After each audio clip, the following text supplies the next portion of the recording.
A very good evening to all of you. सभी का warm welcome है वाईडी और इंग्लिश ट्यूटर पे। मेरा नाम है अमन बहल। आज है संडे, आपकी भी फेवरेट और मेरी भी फेवरेट सेंटेंस ब्रेकिंग मेथड की क्लास को अपने आगे बढ़ाएंगे। जो लोग नए हैं उनको बता दें इस क्लास में क्या होता है। इंग्लिश को मैथ्स के फॉर्मूलाज की तरह मैं आपको यहाँ सिखाता हूँ। सेंटेंसेज आपके सामने होंगे, आप उनके हर वर्ड को ब्रेक करोगे और ब्रेक करके आप सीखोगे कौन सा वर्ड पहले और कौन सा वर्ड बाद में, इसका क्या लॉजिक है, कौन सा ग्रामर रूल सेंटेंस में कब लगाना चाहिए और उसके पीछे क्या लॉजिक है, क्या फॉर्मूला है, ये भी आप सीखने लगते हो। तो ओवरऑल रट्टाफिकेशन यानी रॉट लर्निंग से आप हटके फॉर्मूलाज की तरफ बढ़ते हो इंग्लिश के अंदर इस क्लास के जरिए। शुरू कर लेते हैं बिना वक्त गवाए। सारे के सारे सेंटेंसेस द हिंदू से हमने उठाए हैं एडिटोरियल से। अपनी ऐप को ज़रूर डाउनलोड कर लेना, योर इंग्लिश ट्यूटर को प्ले स्टोर पे भी अवेलेबल है और iOS पे भी। इस ऐप के अंदर आपको मिलेंगे क्वालिटी कोर्सेज अफोर्डेबल प्राइसेस में। कोई भी एग्जाम के लिए आप प्रिपेयर कर रहे हो, जैसे बेसिक से एडवांस्ड इंग्लिश राइटिंग स्किल्स का कोर्स है, 60 आवर्स का कोर्स है। इसमें आप पूरा बेसिक से सीख पाओगे इंग्लिश कैसे लिखी जाती है। ठीक है, ये कोड लगा करके 525 में मिल जाता है आपको। उसी तरीके से बैंकिंग का 1 ईयर का कोर्स है, प्रीलिम्स और मेंस का। इस कोर्स का भी आप फ़ायदा उठा सकते हो, प्रिपेयर कर सकते हो। एसएससी का कोर्स इस वीक में कोशिश कर रहा हूँ लॉन्च करने की, वो भी आपको मिल जाएगा। चलिए, ऐप रिलेटेड कोई भी क्वेरी हो इस नंबर पे व्हाट्सअप करें, आपको रिप्लाई मिल जाएगा। चलो, सेंटेंस आपके सामने है। फर्स्ट सेंटेंस है। सबसे पहले क्या करना है, आपको निकालनी है हिडन एरर्स। इस सेंटेंस में से हिडन एरर्स कैसे निकालोगे, आराम से इसको पहले रीड करते हैं और आप कोशिश करो आपकी नॉलेज कितना काम करती है, एरर्स कहाँ पे आपको मिलती हैं। फिर इस सेंटेंस को अपने करेंगे ब्रेक और एक एक एरर आपके सामने बोलेगी जहाँ पे भी वो रखी हुई है। कह रहा है in order to regulate the cryptocurrency market, the government is now appearing prepared to manage its understandable concerns, rising out of the fact that cryptocurrencies are highly volatile and are used for illicitly internet transactions by a strong legislation। 5 errors हैं sentence में कम से कम, ध्यान से देखोगे तो। चलिए, sentence को meaning निकालते हैं पहले। कह रहे इस काम को करने के लिए इन ऑर्डर टू और एक फ्रेज होता है सो एज टू, दोनों का मतलब एक ही है। इन ऑर्डर टू प्लस में सो एज टू, दोनों का मतलब होता है इस मकसद से, इस ऑब्जेक्टिव से, है ना। तो कह रहा है इस ऑब्जेक्टिव से, और ऑब्जेक्टिव क्या है सर, रेगुलेट करने का, नियंत्रित करने का, समझ गए ना, रेगुलेट करने का। और किसको, क्रिप्टो करेंसी मार्केट को। कह रहा है इस मकसद से हुआ क्या, जो हमारी सरकार है ना वो अब दिखाई दे रही है, अपीयर हो रही है। और कैसी, बिल्कुल तैयार, प्रिपेयर्ड। अच्छा, किस काम के लिए भाई, मैनेज करने के लिए इसकी अंडरस्टैंडेबल कंसर्न्स को, इसकी उस चिंताओं को जो अंडरस्टैंडेबल है, जिनके बारे में हम समझ सकते हैं कि सरकार को चिंता हो रही होगी और जायज़ भी है ना। तो अपनी जायज़ चिंताओं को मैनेज करने के लिए सरकार बिल्कुल रेडी है। अब ये चिंताएं हैं कौन सी, ये देखो कोमा लगा के एडिशनल इन्फॉर्मेशन दी जा रही है आपको। ये वो चिंताएं हैं जो राइज आउट ऑफ हो रही हैं, जो निकल करके आ रही हैं, उठ खड़ी हो रही हैं इस फैक्ट में से, दैट वो ये कि क्रिप्टो करेंसीज बहुत वोलेटाइल होती हैं, बहुत उतार चढ़ाव वाली होती हैं, और क्रिप्टो करेंसीज इस्तेमाल होती हैं, यूज होती हैं इलिसिटली इंटरनेट ट्रांजेक्शन्स के लिए, इंटरनेट पे ऐसे लेन देन के लिए जो इलिसिटली होता है, जो कि गैर कानूनी होता है ना, जो है इलीगल होता है। अब देखो ये सब कैसे करेगी सरकार, ये सारी चिंताओं को जो अंडरस्टैंडेबल है कैसे मैनेज करेगी, वो मैनेज करेगी एक स्ट्रॉन्ग लेजिस्लेशन के जरिए। यहाँ कॉमा लग गया ना, हट गया ना, तो इससे क्या हुआ, ये पूरा आपने फ्रेज खत्म कर दिया यहाँ पे। ये होगा एक बहुत ही मजबूत कानून के जरिए सरकार करने वाली। अब आप बोलोगे सर ये सेंटेंस का मीनिंग निकालना ही बहुत लंबा था, बड़ा कॉम्प्लिकेटेड था, इसका एरर कैसे निकलेगी। तो मीनिंग एक बार समझ लो, एरर निकालना बहुत आसान है। सबसे बड़ी आपकी जो सारी जो जंग है ना वो इसी चीज़ की, आप सही मीनिंग निकाल सकते हो या नहीं निकाल सकते। तो रेगुलेट करने के लिए क्रिप्टो करेंसी के बाज़ार को सरकार अब दिखाई दे रही है बिल्कुल तैयार कि वो कैसे मैनेज करेगी अपनी जायज़ चिंताओं को। वो चिंताएं जो राइज आउट ऑफ हो रही हैं, निकल करके आ रही हैं इस फैक्ट से, इस बात से कि क्रिप्टो करेंसीज बहुत उतार चढ़ाव वाली होती हैं और इस्तेमाल में ली जाती हैं गलत पर्पजेज़ के लिए, इलिसिटली इंटरनेट ट्रांजेक्शन्स के लिए। और ये जो मैनेज करने का काम है सरकार करेगी एक बहुत ही मजबूत से लेजिस्लेशन यानी कि कानून के जरिए। चलो, अब आओ इस सेंटेंस को ब्रेक करेंगे एसपीटी मेथड से। सबसे पहले आप यहाँ पे कलर्स देख रहे हो, ये येलो है, रेड है ना, ब्लू है, पिंक है। इन कलर्स का मतलब क्या है, आपको मैंने कलर से कलर कोड दे दिया है वर्ड को, पार्ट ऑफ स्पीच का। ग्रीन कलर में मिलेंगे नाउन, प्रोनाउन और जेरेंट। रेड कलर में मिलेंगी आपको वर्ब्स या फिर मिलेंगे इन्फिनेटिव्स, और ब्लू कलर में मिलेंगे सारे एडजेक्टिव्स सारे एडजेटिव्स पिंक कलर में मिलेंगी जो है एडवर्ब्स। और बचा क्या, येलो कलर में मिलेंगी आपको कंजंक्शंस। अब सवाल आपका ये आना चाहिए, सर हमें ये कलर निकालने कैसे आएगा? आपने तो कर दिया, हम कैसे कर पाएंगे?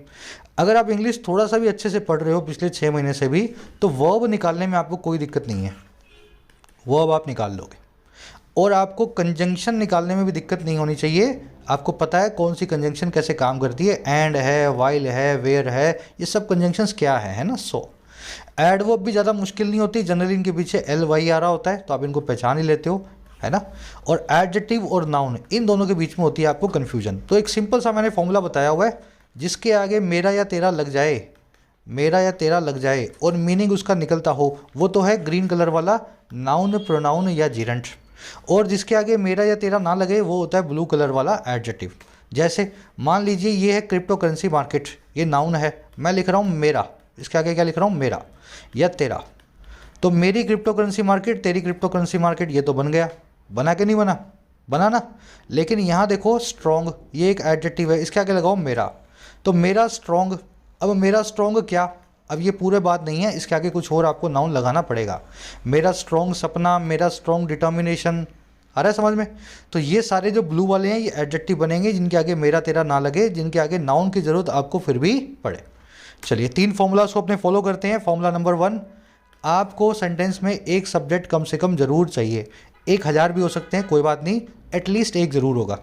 जो आपका फॉर्मूला नंबर 2, जितने सब्जेक्ट्स होंगे कम से कम उतनी वर्ब ज़रूर होंगी। मान लो 5 सब्जेक्ट्स हैं तो 5 वर्ब्स तो होंगी ही होंगी। 15 भी हो सकती हैं, 15,000 भी हो सकती हैं, उससे मतलब नहीं है, ठीक है। रूल नंबर 3, ये जो आप देख रहे हो डार्क ब्लैक कलर में, ये कहलाते हैं प्रेपोजिशन। प्रेपोजिशन का एक ऑब्जेक्ट जरूर होगा, जो बनते हैं ग्रीन कलर के वर्ड्स, नाउन, प्रोनाउन और जेरेंट। 3 रूल्स को फॉलो करना है, ठीक है। एक सब्जेक्ट मिनिमम, हर सब्जेक्ट की एक वर्ब मिनिमम, और हर प्रेपोजिशन का एक ऑब्जेक्ट मिनिमम, जो कि होता है ग्रीन कलर में। अब देखो ब्रेक कर रहा हूँ। चलिए इन ऑर्डर टू, देखिए इन ऑर्डर टू को अभी के लिए अपने एक प्रेपोजिशन समझ लेते हैं, ठीक है। और प्रेपोजिशन अपने बाद क्या लेती है, ग्रीन कलर का एक वर्ड लेती है, नाउन, प्रोनाउन या जेरेंट। लेकिन इसके बाद में एक रेड कलर का वर्ड आ रहा है, रेगुलेटिंग। क्या आ रहा है, रेगुलेटिंग। अब क्या करें, इसको अपने यहीं छोड़ देते हैं। आप इसको ग्रीन कलर का मान लो और बोल दो कि इन ऑर्डर टू का ऑब्जेक्ट हो गया ये ग्रीन कलर का रेगुलेटिंग नाम का जेरेंट। जेरेंट क्या होता है, वर्ब की ING फॉर्म ही होती है। इसको हमने रेड कलर दे रखा है, बाद में देखेंगे रेड कलर क्यों दिया हुआ है। इसको मैं यहीं पे छोड़ रहा हूँ, ठीक है, यहीं पे छोड़ रहा हूँ। आगे बढ़ो। अब ये रेगुलेटिंग जो भी है यहाँ पे, जेरेंट है, वर्ब की ING फॉर्म है, पार्टिसिपल बनाएं, इसको इन्फिनेटिव बनाएं, जो भी बनाएंगे, इस रेगुलेटिंग वर्ब से व्हाट का रिप्लाई करने वाला एक हमारे पास फ्रेज आया है, क्रिप्टो करेंसी मार्केट। जहाँ पे मार्केट भी एक नाउन है, क्रिप्टो करेंसी भी एक नाउन है। 2 नाउन एक साथ मिले हुए हैं, समझे मेरी बात को। जब 2 नाउन एक साथ मिल जाएं और उनका कंबाइंड एग्जिस्टेंस हो, तो वो क्या कहलाते हैं, कंपाउंड नाउन्स। जैसे कि स्पोर्ट्स और कार मिल जाते हैं तो बन जाती है स्पोर्ट्स कार। अब स्पोर्ट्स कार में ना तो स्पोर्ट्स है ना कार है, दोनों मिल चुके हैं, एक नया नाउन बना चुके हैं। वैसे क्रिप्टो करेंसी और मार्केट में ना क्रिप्टो है ना करेंसी है ना मार्केट है, दोनों मिल गए हैं, क्रिप्टो का बाजार बना चुके हैं। तो ये एक सिंगल नाउन की तरह ट्रीट किया जाता है जब भी कंपाउंड नाउन ऐसा आपको मिले। तो रेगुलेटिंग नाम के इस वर्ड का, जो कि वर्ब से बना है, इसका ऑब्जेक्ट वर्ड से बनने वाला एक नाउन बन गया, रिप्लाई करने वाला वर्ड से, क्रिप्टो करेंसी मार्केट, ठीक है। वर्ब कभी भी वर्ड से रिप्लाई करने वाले या हुम से रिप्लाई करने वाले किसी नाउन को अपने बाद ले तो उसको अपना ऑब्जेक्ट मान लेती है। अब और आगे बढ़ो, यहाँ लग गया कोमा। कोमा लगने का मतलब है ये झगड़ा यहीं पे ख़त्म हो चुका है, अब कुछ नई बात करेंगे।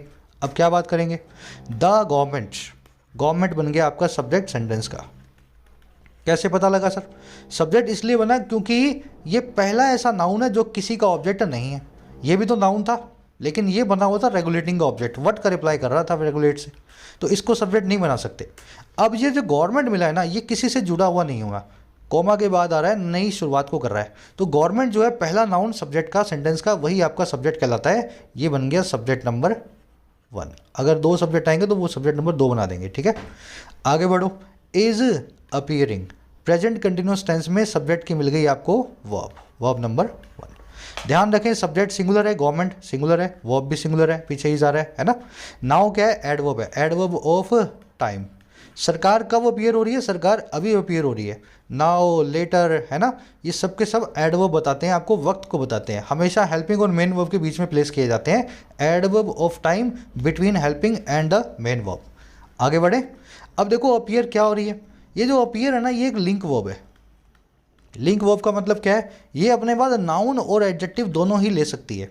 यहाँ पे प्रिपेयर्ड नाम के एडजेक्टिव को इसने लिया हुआ है। प्रिपेयर्ड का मतलब है वर्ब की थर्ड फॉर्म है, ये पास्ट पार्टिसिपल का काम करेगी। इसका मतलब है तैयार, ठीक है, या इसको आप बोल सकते हैं रेडी, है ना। तो सरकार अब अपीयर हो रही है लिंक वर्ब के बाद में, सब्जेक्ट कॉम्प्लीमेंट आ रहा है एडजेक्टिव फॉर्म में, रेडी बोल सकते हैं, प्रिपेयर्ड बोल सकते हैं, वर्ब की थर्ड फॉर्म मान लो। अब आगे बढ़ो, आगे रखा हुआ है टू प्लस में वर्ब की बेस फॉर्म, मैनेज, ठीक है। इसको बोलते हैं इन्फिनेटिव। इन्फिनेटिव का काम क्या होता है? ये सब्जेक्ट बन सकता है, ऑब्जेक्ट बन सकता है, यानी दोनों फॉर्म में नाउन बन सकता है, सब्जेक्ट या ऑब्जेक्ट, है ना, ग्रीन कलर का। ये क्या बन सकता है? और ये एडजेक्टिव बन सकता है, और ये बन सकता है एक एडवर्ब। बस ये वर्ब नहीं बन सकता, टू प्लस लग गया ना इसके आगे, तो ये कभी भी मेन वर्ब नहीं बन सकता। अब देखो ये प्रिपेयर्ड नाम के एडजेक्टिव के बाजू में आ रहा है टू मैनेज बन के। प्रिपेयर्ड किस लिए? मैनेज करने के लिए। समझ रहे मेरी बात को? एडजेक्टिव के बाजू में आने वाले वर्ड को कहते हैं एडवर्ब, तो ये बन गया एडवर्बियल इन्फिनेटिव। एडवर्बियल इन्फिनेटिव समझ में आ गया? बढ़े आगे। इन्फिनेटिव है और क्या काम कर रहा है सर? एडवर्ब का काम कर रहा है। इस प्रिपेयर्ड नाम के एडजेक्टिव के बाजू में आके इसको मॉडिफाई कर रहा है। अब देखो है तो ये वर्ब ही, भले ही एडवर्ब का काम करे लेकिन बना तो वर्ब से ही ना। इसने अपना ऑब्जेक्ट लिया हुआ है कंसर्न को। मैनेज किसको करना भाई? वर्ड से रिप्लाई कर दिया कंसर्न नाम के नाउन ने, इस इन्फिनेटिव का ऑब्जेक्ट बन गया। अब ये कंसर्न्स कैसे हैं सर? ये कंसर्न्स दो तरह के हैं। पहला तो है इट्स, यानी कि सरकार के हैं, और दूसरा है अंडरस्टैंडेबल, जो कि जायज़ हैं, जो कि समझे जा सकते हैं। तो ये इट्स नाम का पजेसिव एडजेक्टिव और अंडरस्टैंडेबल नाम का एक दूसरा एडजेक्टिव, दोनों ही इस नाउन के लिए मॉडिफाई कर रहे हैं इसको एडजेक्टिव बन के, ठीक है ना। कंसर्न्स के बारे में बता रहे हैं, इस नाउन के बारे में एडिशनल इन्फॉर्मेशन दे रहे हैं, दोनों ही एडजेक्टिव है। अब देखो ये पूरा फ्रेज क्या है सर बीच में? ये पूरा का पूरा फ्रेज कंसर्न्स के लिए एक अपोजिशनल फ्रेज है। देखो कंसर्न्स कौन से हैं? जो राइजिंग आउट ऑफ है द फैक्ट।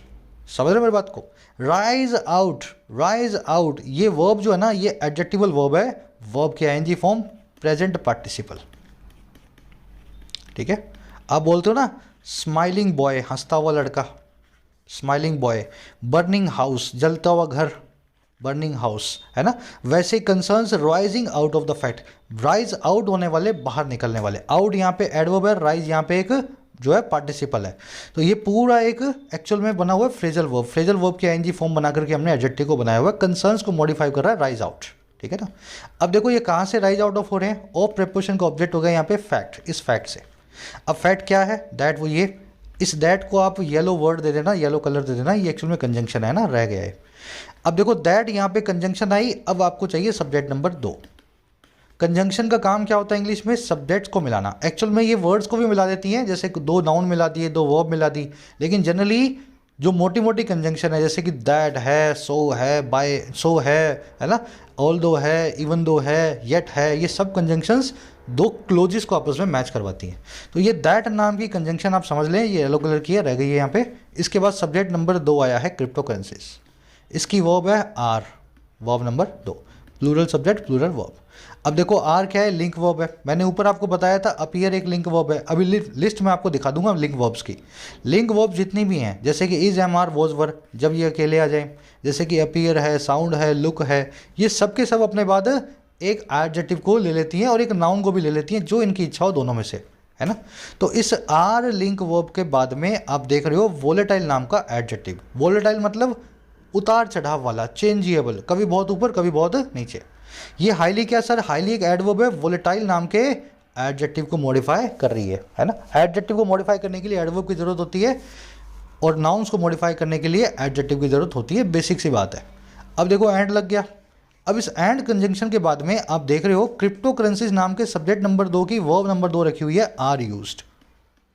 देखा, ये थी वर्ब नंबर 1, दो सब्जेक्ट नंबर 2 की, ये है verb number 2। Cryptocurrencies are volatile and cryptocurrencies are used. अब देखो फॉर प्रीपोजिशन है, इसका ऑब्जेक्ट है इंटरनेट ट्रांजैक्शन। इंटरनेट ट्रांजैक्शन एक कंपाउंड नाउन हो गया, इंटरनेट भी नाउन, ट्रांजैक्शन भी नाउन, मिल गए दोनों। इलिसिटली एक एडवर्ब है, इस इंटरनेट ट्रांजैक्शन नाम के कंपाउंड नाउन को मॉडिफाई कर रही है। बाय प्रीपोजिशन है, प्रीपोजिशन का ऑब्जेक्ट है लेजिस्लेशन, एक नाउन है, सिंगुलर नाउन है, आगे अ लगा हुआ है। स्ट्रॉन्ग नाम के एडजेक्टिव से ये नाउन मॉडिफाई हो रहा है, लेजिस्लेशन कैसा है, स्ट्रॉन्ग है सर, वीक नहीं है, स्ट्रॉन्ग है ना। स्ट्रॉन्गनेस लेजिस्लेशन के बारे में बताया एडजेक्टिव बन के। दिमाग में खिचड़ी बन गई होगी, अब मैं खिचड़ी को थोड़ा साफ कर देता हूँ आपके दिमाग से, ताकि आप साफ साफ देख पाओ सेंटेंस में क्या हुआ है। इन ऑर्डर टू के बारे में हमें पता नहीं है, सर बोल रहे हैं ये प्रेपोजिशन है और इसके बाद में इसका ऑब्जेक्ट है, जो सर ने गलती से ग्रीन कलर देना भूल गए, बाद में देखेंगे। अब ये जो भी है इसका ऑब्जेक्ट है क्रिप्टो करेंसी मार्केट नाम का नाउन, क्योंकि इसने व्हाट का रिप्लाई किया रेगुलेट नाम की वर्ब से। सर ने बोला कि सब्जेक्ट नंबर 1 है गवर्नमेंट, सब्जेक्ट नंबर 1 क्या है, गवर्नमेंट, जिसकी वर्ब नंबर 1 क्या है, अपीयरिंग, इज अपीयरिंग। और सर ने बोला सब्जेक्ट नंबर 2 है क्रिप्टो करेंसीज, जिसकी वर्ब नंबर 2.1 है आर और वर्ब नंबर 2.2 है आर यूज्ड। प्रिपेयर्ड यहाँ पे एक क्या है, सब्जेक्ट कॉम्प्लीमेंट है, लिंक वर्ब के बाद में आ रहा है, नाउन और एडजेक्टिव दोनों आ जाते हैं, इस बार एडजेक्टिव आया है। इस एडजेक्टिव के बाजू में एक एडवर्बियल इंफिनिटिव पड़ा है। प्रिपेयर्ड किस काम के लिए भाई, मैनेज करने के लिए, एडवर्बियल इन्फिनिटिव। इस इन्फिनिटिव का ऑब्जेक्ट है कंसर्न्स, जो कि अंडरस्टैंडेबल हैं, और इट्स यानी कि इसके हैं। ये दोनों ही एडजेक्टिव इस कंसर्न्स को, इस इन्फिनिटिव के ऑब्जेक्ट को मॉडिफाई कर रहे हैं। कंसर्न्स नाम के नाउन के लिए एक पूरा प्रीपोजिशनल फ्रेज आया है। एक्चुअल में ये पार्टिसिपल फ्रेज है ना, पोजिशनल भी बोल सकते हो और पार्टिसिपल भी बोल सकते हो, क्योंकि ये पार्टिसिपल वर्ब के आईएनजी फॉर्म से शुरू हो रहा है, राइजिंग आउट ऑफ, है ना, वो कंसर्न जो बाहर निकल के आ रहे हैं, वर्ब के ING form adjective. Of preposition का ऑब्जेक्ट है फैक्ट, दैट कंजंक्शन आई, इसके बाद ही सब्जेक्ट नंबर 2 आया था। इसकी 2 वर्ब्स हमने निकाल ली हैं। पहली वर्ब के बाद में सब्जेक्ट कॉम्प्लीमेंट रखा हुआ है वोलेटाइल नाम का एडजेक्टिव, जो हाईली नाम के एडवर्ब से मॉडिफाई हो रहा है, क्योंकि एडजेक्टिव एडवर्ब से मॉडिफाई होते हैं। और 4 प्रीपोजिशन के बाद में रखा हुआ है ट्रांजैक्शन नाम का, इंटरनेट ट्रांजैक्शन नाम का एडजेक्टिव जो है नाउन, इसका ऑब्जेक्ट, जो कि इलिसिटली नाम के एडवर्ब से मॉडिफाई हो रहा है। और बाय के बाद में रखा हुआ लेजिस्लेशन नाम का नाउन, स्ट्रॉन्ग से मॉडिफाई हो रहा है। तो ये आपके दिमाग में पूरा एक मैप बन जाना चाहिए बेसिक, अगर आप जानते हो तो।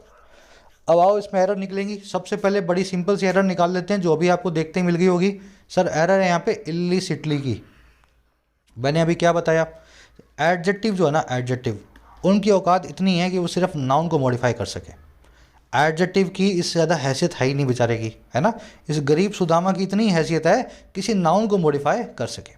लेकिन अगर आपको किसी एडजेक्टिव को मॉडिफाई करवाना हो, या किसी एडवर्ब को मॉडिफाई करवाना हो, या किसी वर्ब की विशेषता बतानी हो, समझ में आया, एडजेक्टिव की विशेषता बतानी हो, एडवर्ब की विशेषता बतानी हो, या किसी मेन वर्ब की विशेषता बतानी हो, या हो सकता है किसी पार्टिसिपल की विशेषता बतानी हो वर्ब की किसी फॉर्म की, तो इन सब की विशेषता बताने के लिए, इनको मॉडिफाई करने के लिए आपको ज़रूरत होगी एक एडवर्ब की। ठीक है। अब यहाँ पे आपने एडवर्ब लगा रखी है नाउन की विशेषता बताने के लिए, गलत है, कर ही नहीं सकते हो ये काम। यहाँ पे आपको एडवर्ब की ज़रूरत ही नहीं। आप यहाँ पे इलिसिट लिखें, एक एडजेक्टिव बना दें, एडजेक्टिव नाउन्स को भली भांति बड़े प्यार से मॉडिफाई कर देता है। आया समझ में? क्यों आप एडवर्ब निकालते हो जब आपके पास यहाँ पे दूसरा एडजेक्टिव है ही नहीं? अगर मॉडिफाई एडजेक्टिव को करवाना होता तब ये एडवर्ब काम आती। नाउन के लिए आपको एडजेक्टिव लेना है, जो कि एलवाई निकालते ही ये एडजेक्टिव में चेंज हो जाएगा। तो ये हो गई सर आपकी एरर नंबर 1, बड़ी सिंपल एरर है, बैंक क्लर्क के लेवल से भी नीचे लेवल की एरर है। ठीक है। अब आ जाओ एरर नंबर 2 पे। ये सारे फ्रेज देखो ध्यान से, सब फ्रेजेस के लास्ट में क्या आ रहा है, टू आ रहा है। और इनकी खासियत क्या है, ये जो टू है ना, ये एक प्रेपोजिशन है इन सभी फ्रेजेस में। अब इसका मतलब क्या है, प्रेपोजिशन हमेशा अपने बाद नाउन प्रोनाउन या जीरेंड को लेगी। या साफ शब्दों में बोलूँ मैं, किसी भी प्रेपोजिशन के बाद में या तो एक नाउन होना चाहिए और या फिर एक वर्ब की आईएनजी फॉर्म होनी चाहिए। जीरेंड क्या होता है, वर्ब की आईएनजी फॉर्म जो प्रेपोजिशन के बाद में पड़ जाए, है ना। अब इस इन ऑर्डर टू को आप देख रहे हो ना, ये कोई प्रेपोजिशन नहीं है, ये कोई प्रेपोजिशन नहीं है। यहाँ ढूंढ के दिखाओ मुझे इन ऑर्डर टू कहाँ आ रहा है, आ रहा है कहीं? नहीं आ रहा। अच्छा, एक कन्फ्यूजन क्यों होती है इन ऑर्डर टू की? ये सारे फ्रेज जो भी लड़का या लड़की याद करने बैठता है, ये सारे फ्रेज जब भी आप याद करते हो, आपके दिमाग में ऑटोमेटिकली आपको लगने लगेगा कि इन ऑर्डर टू भी इन्हीं का ही पार्ट है। अब ये एकदम रट्टे तो मार नहीं सकते, आप बार बार देखोगे, थोड़ा समझोगे, देखोगे समझोगे, है ना। इनमें से कोई फ्रेज पेपर में फंसेगा, आप देखोगे एज अ मीन्स टू आपको याद आ गया, तो आप उसके बाद में जीरेंड लगा करके आ जाओगे। इतना ही कर सकते हो आप, है ना। बार बार देखोगे तब आपको याद होंगे, और याद करने के चक्कर में ही कभी कभी लोग इन ऑर्डर टू भी इस लिस्ट के अंदर मान लेते हैं, जो कि है नहीं। अब इसकी कन्फ्यूजन क्यों होती है? इन ऑर्डर टू का सिनोनिम इस लिस्ट में है, जो कि है विद द व्यू टू। यहाँ पे इन ऑर्डर टू की जगह पे यहाँ पे इसको निकाल दें, इसको निकाल दें और यहाँ लिख दें विद अ व्यू, और फिर ये टू रेगुलेटिंग बिल्कुल ठीक हो जाता है। आया समझ में? विद अ व्यू टू के बाद में वर्ब के आईएनजी फॉर्म लग सकती है, लगती ही है इनफैक्ट। तो ये चक्कर है सारा। इन ऑर्डर टू को इस फ्रेज की लिस्ट में नहीं रखना है, यहाँ पे इसके बाद में वर्ब की आईएनजी फॉर्म नहीं लगानी है, यहाँ पे चुपचाप से आईएनजी को निकाल दो और लिख दो इसकी जगह पे रेगुलेट, यानी कि बेस फॉर्म वर्ब की, और इसको जो है टू इन्फिनिटिव बना दो। तो ये हो गई आपकी एरर नंबर 2। एरर नंबर 1 आप देख चुके हो। अब आ जाओ एरर नंबर 3 पे। अपने पास कुछ स्पेशल कैटेगरी वर्ब्स हैं जिनको बोलते हैं लिंक वर्ब। क्या होती हैं ये होती हैं बी फैमिली की वर्ब जब अकेले आ जाएं। Is, am, are, was, were, be, being, been कैसे आ जाएं? अलोन। इनके बाद में कोई मेन वर्ब ना हो, कोई मेन वर्ब ना हो, तो ये कहलाती है लिंक फैमिली, यानी बी फैमिली की वर्ब लिंक वर्ब। उसी तरीके से ये सारी वर्ब्स भी लिंक वर्ब्स हैं जो बी फैमिली के अलावा हैं, जैसे कि seem, appear, look, sound, become, turn, grow, remain, stay, taste, feel, smell और लव। इनकी क्या खासियत है? ये जो थर्ड कैटेगरी वाली है ना, इसको छोड़ दो, ध्यान से समझना। थर्ड कैटेगरी वाली इसको छोड़ दो। ये सेकंड और ये फोर्थ और ये फिफ्थ, इनको कभी भी वर्ब के आईएनजी फॉर्म से नहीं लिख सकते मेन वर्ब में। क्यों? क्योंकि सर इन वर्ब्स के अंदर कहीं भी टाइम जो है वेस्ट नहीं हो रहा है। वो दिखाई देता है गुस्से में, तो दिखाई देता है जिस पल आपने उसको देखा उसी पल वो आपको गुस्से में दिखाई दिया, टाइम नहीं लगा बिल्कुल भी। वो साउंड होता है, वो लुक होता है, वो अपीयर होता है, वो बना हुआ है, वो रिमेन होता है, वो उसका टेस्ट ऐसा है, वो फील ऐसा होता है, उसका स्मेल ऐसा है, या वो प्रूव ऐसा होता है। ऐसी चीज़ें कभी भी टाइम को अपने साथ में नहीं लेती हैं, है ना। ये बिकम, टर्न, ग्रो, ये ऐसी लिंक वर्ब्स हैं जो कि वर्ब के एनजी फॉर्म में आ जाती है मेन वर्ब बन के। ये एक एक्सेप्शन है इन लिंक वर्ब्स का, become, turn, grow. I am becoming, I am turning, I am growing, है ना, ये हो सकता है।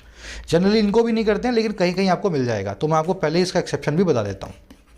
चलो, अगर ऐसा है सर, ये सेकंड, ये फोर्थ, ये फिफ्थ, इनकी तो फॉर्म चेंज ही नहीं होती, इनको तो आप इज की आईएनजी फॉर्म बना ही नहीं सकते, तो इनका तो कोई चक्कर ही नहीं है।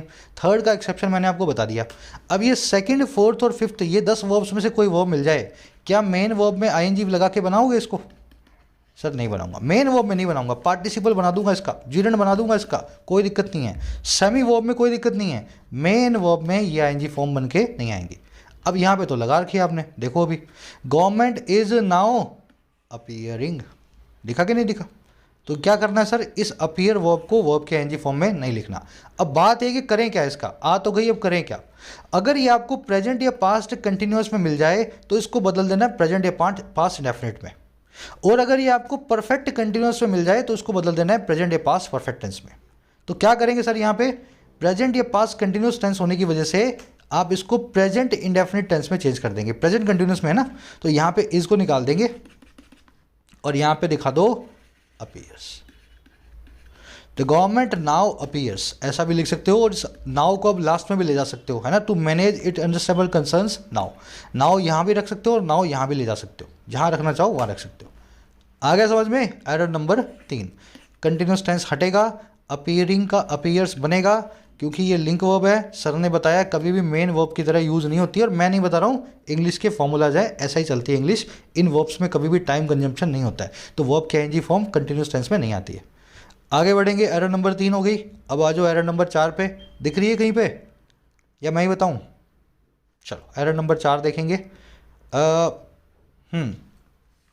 राइज और अराइज दोनों वर्ब्स के बीच का डिफरेंस आपको देखना है, और बहुत ही माइन्यूट सा डिफरेंस है, और आसानी से समझ सकते हो एक बार अगर आपने ध्यान से समझा तो।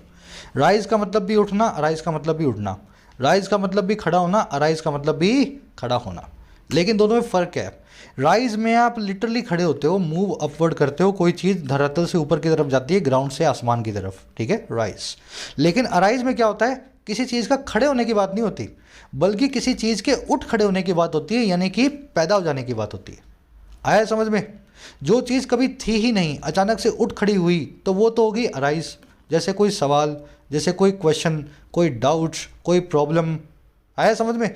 ऐसी चीज़ जो कभी थी ही नहीं, अचानक से उठ खड़ी हुई या पैदा हो गई, हिंदी में बोले इमर्ज हो गई, कम टू एग्जिस्टेंस हो गई, तो वो तो होगी अराइज। और कोई चीज़ जो पहले से थी और ऊपर की तरफ उठ रही है, वहाँ पे यूज़ करेंगे आप राइज। दोनों की फॉर्म्स भी सेम चलती हैं। राइज V1 है, रोज V2 है, रीजन V3 है। अराइज जैसे आपने राइज के आगे अ लगाया ना, वैसे ही अराइज, अरोज और रीजन। आया समझ में? वर्ब की फॉर्म्स भी एक तरीके से चलती हैं, दोनों के बीच का डिफरेंस आपने निकाल लिया। अब क्या करेंगे सर, दोनों सेंटेंस को बना के देखते हैं। विद राइजिंग या arising liquidity the problem of hyper inflation is might rise या अराइज। बढ़ती हुई लिक्विडिटी के साथ ही, ऊपर उठती हुई नकदी के साथ ही, नकदी के साथ ही जो समस्या है हाइपर इन्फ्लेशन की, बहुत ज़्यादा महंगाई की, हाइपर इन्फ्लेशन मतलब ज़रूरत से ज़्यादा महंगाई, कह रहा है वो खड़ी हो सकती है, खड़ी हो सकती है, खड़ी हो सकती है ना, उठ सकती है। अब मुझे बताओ लिक्विडिटी बाजार में पहले से है या नहीं। सर अगर नहीं है तो अराइजिंग लिक्विडिटी लिख दो, और अगर बाजार में एक भी रुपए की नकदी है तो राइजिंग लिक्विडिटी रख दो। तो भाई मोस्ट प्रोबेबली यही है कि बाजार में कुछ तो पैसे होंगे, बिना लिक्विडिटी का कौन सा बाजार होता है। तो यहाँ पे नकदी की बात की जा रही है, बाजार में पैसा तो ऑलरेडी है, अब पैसा बढ़ रहा है, तो राइजिंग ना कि अराइजिंग। ठीक है, अराइज वो चीज़ होगी जो पहले से नहीं है, आ रहा समझ में ना। अब ये बताओ हाइपर इन्फ्लेशन की प्रॉब्लम जो है वो खड़ी हो सकती है। अगर अभी हाइपर इन्फ्लेशन है तो ये बात करने की बात मतलब ही नहीं है। ये बात वही आदमी बोलेगा जिसकी इकोनॉमी में हाइपर इन्फ्लेशन नहीं है। तो ये जो प्रॉब्लम है ना ये उठ खड़ी होगी। हाइपर इन्फ्लेशन अभी है नहीं, ये आने वाला है, कम टू एग्जिस्टेंस होगा। अभी होता तो मैं ये बात नहीं बोलता। तो इसका मतलब है यहाँ पे माइट अराइज लिखूंगा। डिटेल में बता रहा हूँ, यहाँ पे नहीं आएगा राइज क्योंकि इन्फ्लेशन पहले से नहीं है, और लिक्विडिटी पहले से है, तो यहाँ पे आएगा राइजिंग ना कि अराइजिंग। सेकंड में देख लो, the army will be deployed in right hit area if the need arises या अराइजेस। अगर ज़रूरत आन पड़ती है, अगर ज़रूरत आन पड़ती है तो आर्मी को काम पे लगाया जाएगा, डिप्लॉय किया जाएगा राइट हिट एरिया में, ऐसे एरिया में जहाँ पर राइट्स यानी कि दंगे हो रहे हैं। ज़रूरत आन पड़े तो दंगाइयों को सामना करने के लिए, उनको निपटने के लिए आर्मी को लगाया जाएगा। अब मुझे बताओ ज़रूरत पैदा होगी या ज़रूरत ऊपर की तरफ उठेगी। सर ज़रूरत पैदा होगी। अगर ज़रूरत अभी होती तो अभी लगा देते, ज़रूरत अभी नहीं है। अगर ज़रूरत हुई तो राइजेस नहीं arises, if the need arises. अब यहाँ लगा के बताओ इस फॉर्मूला को, ये जो इसके कंसर्न्स है वो राइज आउट होंगे, बढ़ेंगे या उठ खड़े होंगे इस फैक्ट से। सर इन चीज़ों से इसके कंसर्न्स पैदा हो रहे हैं, ये चीज़ों से इसके कंसर्न्स जो हैं निकल करके आ रहे हैं। तो यहाँ पर राइजिंग नहीं, यहाँ पे लिखोगे अराइजिंग। आ गया समझ में। ये हो गई आपकी एरर नंबर 4। चले आगे बढ़े, लास्ट एरर बची है 5वीं। 10 सेकेंड आप ले लो, फिर मैं बता देता हूँ। 5 एरर्स मैंने बोला है तो हैं, मिलेंगी, ढूंढ के बताओ। चलो आराम से वीडियो पॉज कर लेना। 5वीं एरर तो बहुत बार करवा चुका हूँ, 50 बार करवा चुका हूँ आपको।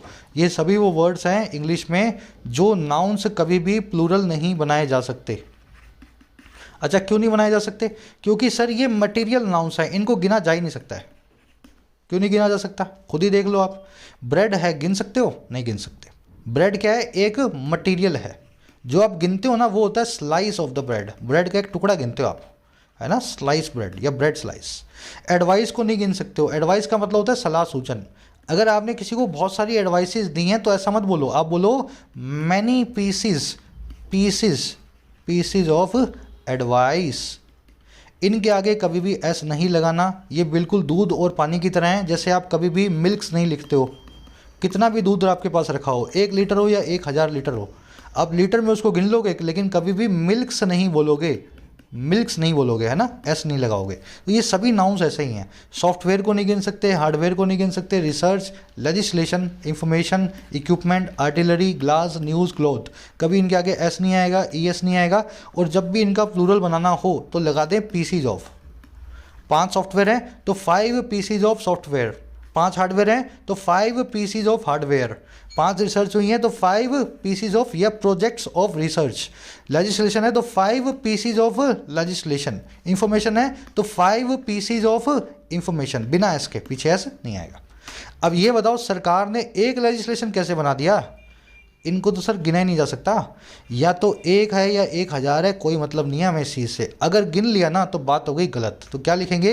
अ स्ट्रॉन्ग पीस ऑफ लेजिस्लेशन। एक भी है ना, गिन नहीं सकते आप, गिनने का मतलब ही नहीं है इसका। A strong piece of legislation, यहाँ पे इसको ऐड करेंगे, एरर नंबर 5। चलिए पहले सेंटेंस में काफ़ी वक्त लग गया, लेकिन डिटेल में समझाना मेरा काम है। चीज़ें तभी सीख पाते हो जब आप डिटेल में बिना शॉर्टकट के चक्कर में सीखते हो। कुछ सेंटेंसेस थे इस पे, जैसे the poor child had only 2 breads, तो यहाँ लिखेंगे 2 पीसेज ऑफ, और पीछे से एस को निकाल देंगे। Student asked for some papers from the examiner, तो यहाँ लिखेंगे सम पीसेज ऑफ, पीछे से एस को निकाल देंगे। Grandpa gave him 3 valuable advice, तो यहाँ लिखेंगे 3 पीसेज ऑफ वैल्यूबल पीछे से इसको निकाल देंगे। All of these equipments are to be sold, all of these pieces of equipment पीछे से इसको निकाल देंगे, आर टू बी सोल्ड। ठीक है, इज टू बी सोल्ड, इसको इज, वर्ब हमेशा सिंगुलर देनी है ना। अगर पीसीज लगा दिए तब तो आर ठीक है, अगर इक्विपमेंट अकेला आ रहा है, बहुत सारे इक्विपमेंट भी हैं, तब इज लगाना है। इस केस में आर आ जाएगा, all of these pieces of equipment are to be sold, है ना। पीसीज की वर्ब जो है यहाँ पे आर आ जाएगी। चलो आगे बढ़ते हैं, आ जाओ नेक्स्ट सेंटेंस पे। पहले शांति से इसको पढ़ेंगे, मतलब निकालेंगे, फिर आएंगे इसमें एरर्स के ऊपर। बहुत ही कूल सेंटेंस है। Narendra Modi's advice to chief ministers to be preemptive and proactive in putting up the third wave and opted for local containment rather than lockdowns make sense. कह रहा है नरेंद्र मोदी की जो एडवाइस है, और किसको, मुख्यमंत्रियों को। अच्छा, किस चीज़ की, प्रीएम्प्टिव होने की। प्रीएम्प्टिव का होने का मतलब है पहले से ही इंतजाम करने वाली। आप वक्त का इंतजाम नहीं कर रहे हो, इंतजार नहीं कर रहे हो, वक्त से पहले ही आपने नज़ाकत को देखते हुए कोई काम कर दिया, तो वो कहलाता है प्रीएम्प्टिव। ठीक है, जैसे आप प्रीएम्प्टिव प्रिपरेशन भी करते हो किसी एग्ज़ाम के लिए, जो भी प्रिपरेशन करते हो वो प्रीएम्प्टिव होती है ना।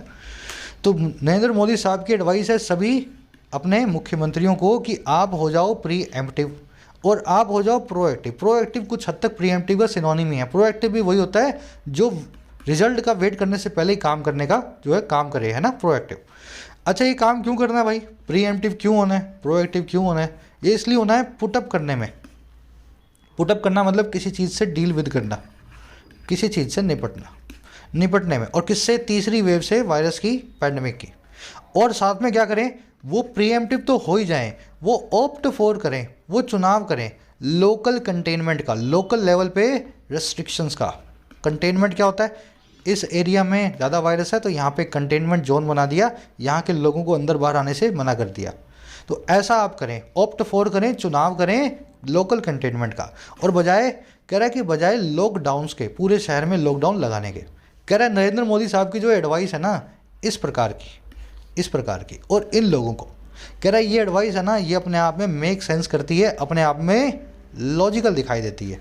व्हेन समथिंग मेक सेंस, इसका मतलब है उस चीज़ में सेंस है, लॉजिक है, उस चीज़ को आप टेनेबल मान सकते हो, लॉजिकल या रैशनल बोल सकते हो। तो सही एडवाइस है इनकी। अब देखो कैसे सही एडवाइस और क्यों सेंटेंस गलत है, अपने को इसको ब्रेक करके देखना पड़ेगा। चलो आ जाओ। नरेंद्र मोदीज पॉजेसिव है, एडजेक्टिव का काम करेगा। आप जानते हो ये है ना, इस एडवाइस नाम के नाउन को मॉडिफाई कर रहा है। ये नरेंद्र मोदी के जगह पे यहाँ पे लिखा होता अमित शाह, तो ये शाह साहब की एडवाइस हो जाती। आ रहा है समझ में? यहाँ पे लिखा होता है इमरान खान, तो ये इमरान खान हो जाती, इमरान खान की एडवाइस हो जाती। तो ये नाउन जो है ना, इसके हिसाब से चेंज होता जा रहा है। तो जो भी वर्ड्स नाउन्स को चेंज करते जाएं, नाउन्स को मॉडिफाई करते जाएं, नाउन्स की विशेषताओं को बताते जाएं, वो वर्ड्स कहलाते हैं एडजेक्टिव। तो ये नरेंद्र मोदी एक नाउन होने के बावजूद अपोस्ट्रोफी एस यानी कि पॉजेसिव लगने की वजह से बन गया एक एडजेक्टिव।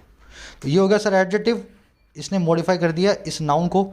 सेंटेंस का पहला नाउन जो किसी वर्ब प्रीपोजिशन का पार्ट ना हो वो बन जाता है सब्जेक्ट।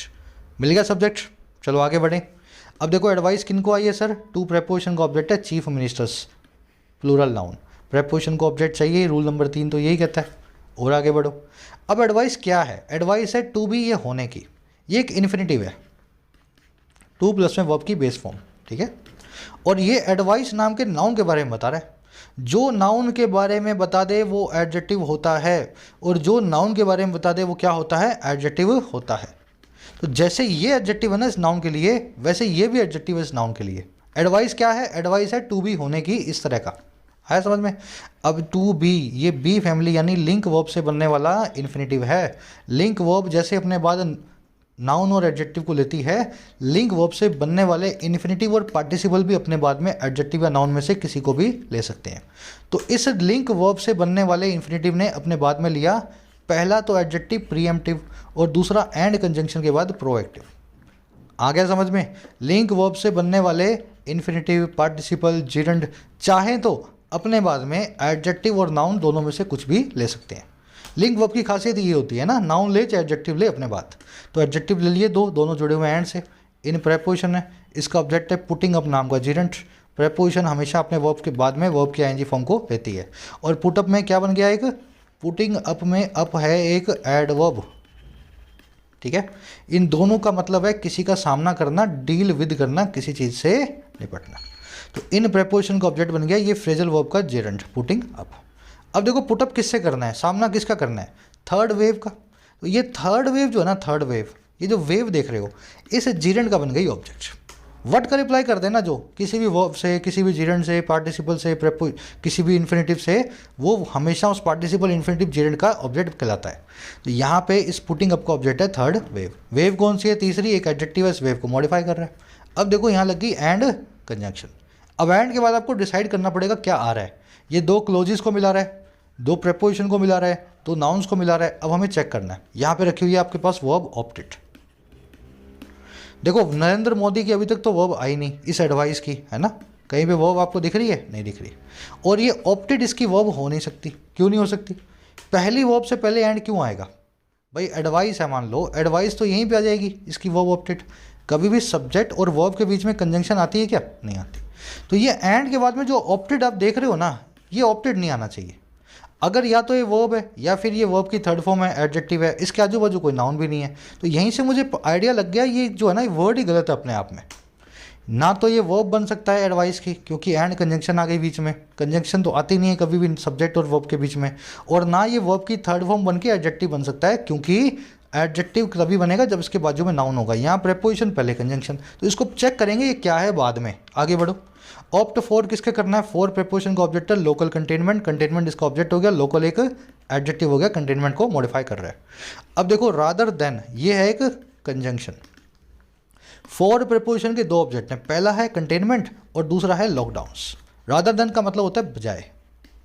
तो opt for containment rather then opt for lockdowns, ऐसा बना हुआ है।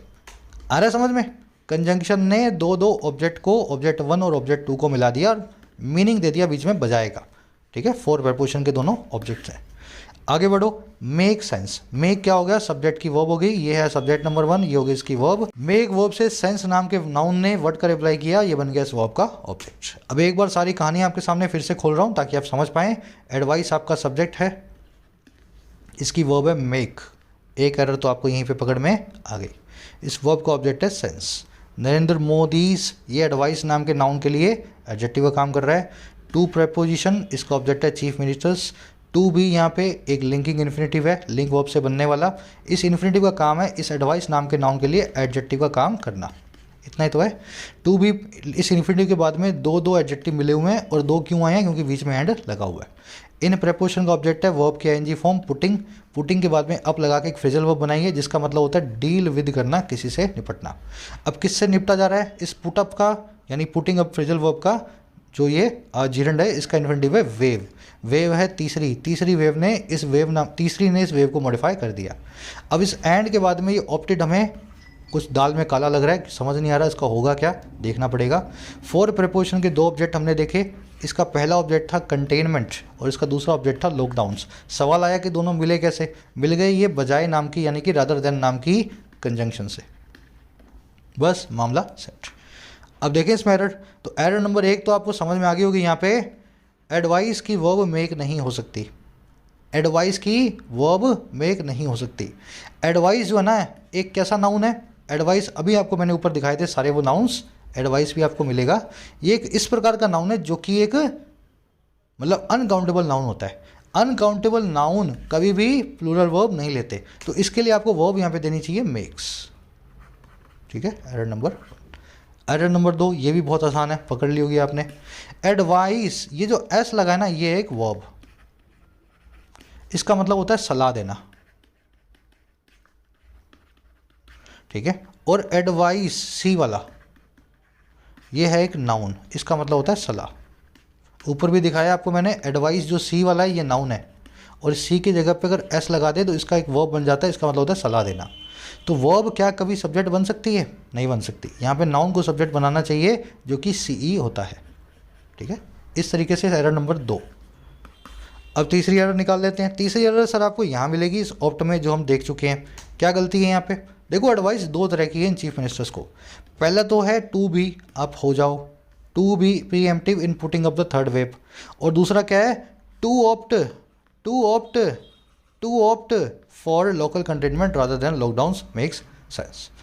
आया समझ में, दो एडवाइस हैं। पहला तो टू बी, एक इन्फिनेटिव से बताया टू बी, ये बन जाओ आप, ठीक है, वायरस से निपटने के लिए। और दूसरा क्या है, इसी इन्फिनेटिव को, ये जो चीफ मिनिस्टर को एडवाइस आई ना, इसके बाद एंड के बाद जाके दूसरा इन्फिनेटिव इसने बताया। तो दूसरी एडवाइस है to opt for local containment. इस टू को आप यहाँ से निकाल भी सकते हो क्योंकि पहले आ चुका है, एंड ऑप्ट भी लिख सकते हो सीधे सीधे। टू यहाँ पे अंडरस्टूड है, पहले लगा चुके हो। बता रहा था ना मैं आपको इसमें गलती क्या है। ये एंड देख करके मुझे पता लगा दाल में कुछ काला है। ये सब्जेक्ट की वर्ब बन नहीं सकता ऑप्टेड, और कोई एडजेक्टिव बनने का इसके पास चांस है नहीं, नाउन ना होने की वजह से। सब कुछ लॉजिक से चल रहा है। चलिए अब लास्ट एरर निकाल लेते हैं, अलग से ले जाना पड़ेगा आपको स्लाइड पे। दो अपने पास वर्ब्स हैं, फ्रेजल वर्ब्स, पुटअप और पुटअप विद। पुटअप और पुटअप विद। पुटअप विद का मतलब होता है किसी से निपटना, ठीक है। पुटअप का मतलब होता है किसी चीज़ को कंसर्ट करना या प्रेजेंट करना या दिखाना या बनाना, सबके सामने रखना। तो यहाँ पे पुट अप विद, निपटने की बात हो रही थी, पुट अप नहीं, पुट अप। आ रहा है समझ में। ये विद प्रपोजिशन आती है, इसका ऑब्जेक्ट बन जाता वेव। ये पुट अप जो है इस इन प्रपोजिशन का ऑब्जेक्ट बन जाता। तो यहाँ पे पुट अप विद लगाना था, निपटने की बात करनी थी। अब ये पुट अप होता क्या है ये भी थोड़ा सा देख लेते हैं, कहाँ पे ये लगता है, इसके बारे में भी आपको पता होना चाहिए। इसका मतलब है किसी चीज़ को खड़ा करना, रेड करना, कंसर्ट करना। द पुलिस पुट अप या put up with a strong resistance to the protesters. Police वालों ने खड़ा किया, प्रेजेंट किया एक स्ट्रॉन्ग रेजिस्टेंस को प्रोटेस्टर्स के सामने। तो यहाँ पे पुट अप विद नहीं किया, रेजिस्टेंस को डील विद नहीं किया, रेजिस्टेंस को टैकल नहीं किया, बल्कि रेजिस्टेंस को खड़ा किया सामने, यानी कि टू द प्रोटेस्टर्स। आ रहा है समझ में। तो पुट अप लिखेंगे, पुट अप विद नहीं लिखेंगे। The workers refuse to put up या put up with obsolete and dangerous machinery and went on strike. Workers ने मना कर दिया निपटना, डील विद करना, टैकल करना, कोप विद करना, पुट अप विद करना पुरानी और डेंजरस मशीनरी से, और चले गए सबके सब हड़ताल पे। तो उन्होंने बोला ये पुराने ज़माने की मशीनरी डेंजरस है, इसको हटाओ, हमारी जान पे खतरा है, नहीं तो हम स्ट्राइक पे जा रहे हैं, नई मशीनरी जब तक नहीं लाओगे। तो यहाँ पे पुटअप नहीं कर रहे हैं, मशीनरी को कंस्ट्रक्ट नहीं कर रहे हैं, बल्कि ना सामना करने से मना बोल रहे हैं, रिफ्यूज़ कर रहे हैं। तो पुट अप विद आपका आंसर बनेगा। तो दोनों में फ़र्क है, ये मैं आपको समझाना चाह रहा हूँ। तीसरा वाला आप मुझे बताओ क्या लगाओगे। दिमाग लगाना है थोड़ा, है ना। मैं ही बोलूँगा, मैं ही सिखाऊंगा, पेपर भी मैं दूँगा, फिर आपका काम नहीं चलेगा ऐसे। कोशिश आपको करनी है। सबके सब लोग तीसरे वाले को अभी करेक्ट करो और डालो कमेंट्स में, देख लेते हैं। मैं हार्ट दे दिया करूँगा, जिसका सही हुआ करेगा आपको पता लग जाएगा। पुटअप लगाएं या पुटअप विद लगाएं। चलिए ये नेक्स्ट सेंटेंस था। वैसे तो मैं आपको करवाने वाला था, लेकिन अब नहीं करवा पाऊंगा, वीडियो बहुत लंबी हो रही है। 2 सेंटेंसेस में बहुत सारे कॉन्सेप्ट हमने कर लिए। ये सेंटेंस आप खुद से इसमें से निकालेंगे एरर्स को, ठीक है। अभी के अभी निकालो, सभी के सभी लोग मिलके, ठीक है। ब्रेक कर लेना।